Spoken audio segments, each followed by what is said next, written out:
अगर आप भी लेना चाहते हैं देश दुनिया की तमाम जानकारी तो आज ही सब्सक्राइब करें हमारे चैनल को। साथ ही नीचे दिए बेल आइकन को जरूर दबाएं ताकि हर अपडेट आप तक पहुंच सके। नमस्कार, प्रभात साक्षी न्यूज नेटवर्क और आप सभी का स्वागत है। राष्ट्रीय राजधानी दिल्ली में इस समय कड़ाके की ठंड पड़ रही है और दिल्ली का न्यूनतम तापमान सोमवार को 7 डिग्री सेल्सियस दर्ज किया गया। बताया जा रहा है कि बर्फ से ढके पश्चिमी हिमालय से सर्द हवाएं मैदानों की ओर चलने के साथ पारा और भी गिर सकता है। मौसम विभाग के एक अधिकारी ने कहा कि 14 जनवरी तक पारा गिरकर 5 से 6 डिग्री सेल्सियस तक पहुंचने की संभावना है। इसके साथ ही उत्तर भारत के विभिन्न इलाके भी इस समय सर्दी के सितम का सामना कर रहे हैं। सर्दी में चाय ही लोगों का सबसे बड़ा सहारा बनी हुई है। सुबह शाम तो चाय ही चलेगा, अब ठंड में थोड़ा ज़्यादा चलता है, अब गर्मी है तो चलता ही नहीं है।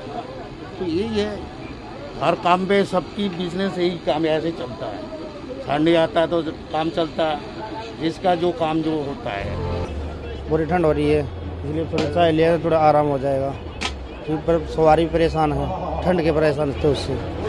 उधर दिल्ली में भी बर्ड फ्लू की पुष्टि हो गई है। पशुपालन विभाग के डॉक्टर राकेश सिंह ने बताया कि मयूर विहार फेज 3 के पार्क से 4, संजय झील से 3 और द्वारका से भेजे 1 नमूने में एवियन इन्फ्लुएंजा संक्रमण की पुष्टि हुई है। उन्होंने बताया कि नमूनों की रिपोर्ट सोमवार सुबह आई। अधिकारियों ने पहले बताया था कि मयूर विहार फेज 3 के सेंट्रल पार्क में पिछले 3 से 4 दिनों में करीब 50 कौवे मृत मिले हैं। दिल्ली की संजय झील को रविवार को 17 और बतखों के मृत पाए जाने के बाद अलर्ट जोन घोषित कर दिया गया।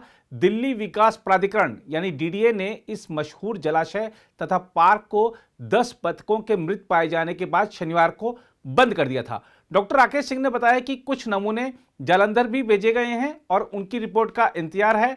अधिकारियों ने हौज खास park, Dwarka sector 9 park, Hastsal park और संजय झील को पहले ही एहतियाती तौर पर बंद कर दिया था। अधिकारियों ने बताया कि दक्षिणी दिल्ली के लोकप्रिय हौज खास पार्क को बंद कर दिया गया है, जो एक बड़ा जलाशय केंद्र है और वहां हर रोज बड़ी संख्या में लोग पहुंचते हैं। हालांकि वहां अभी तक किसी पक्षी की मृत्यु का कोई मामला सामने नहीं आया है।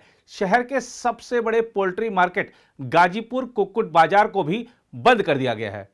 आइए आपको लिए चलते हैं भारत पाक सीमा पर, जहां भारतीय सुरक्षा बल पाकिस्तानी सैनिकों की कायराना हरकतों का मुंहतोड़ जवाब देने में लगे हुए हैं। पाकिस्तानी सैनिकों ने जम्मू कश्मीर के राजौरी, पुंछ और कठुआ जिलों में नियंत्रण रेखा और अंतर्राष्ट्रीय सीमा के पास रविवार को विभिन्न क्षेत्रों की अग्रिम चौकियों और गांवों में बिना उकसावे के मोर्टार दागे और गोलीबारी कर संघर्ष विराम का उल्लंघन किया।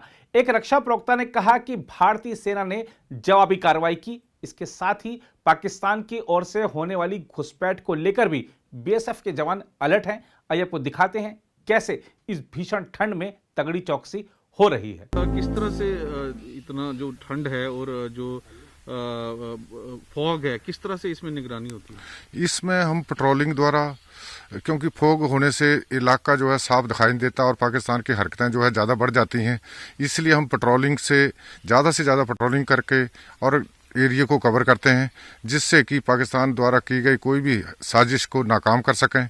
और क्या नाम है, पेट्रोलिंग अपने बख्तरबंद गाड़ियों में और इसी तरीके से नाका ओपी करके हम ये एरिया को कवर करते हैं। रही फॉग का और ठंड की बात, तो ये हमारा प्रशिक्षण का एक हिस्सा है। इसको हम अच्छे भले से निपट लेते हैं, अपने कोई ऐसी कोई दिक्कत नहीं आती।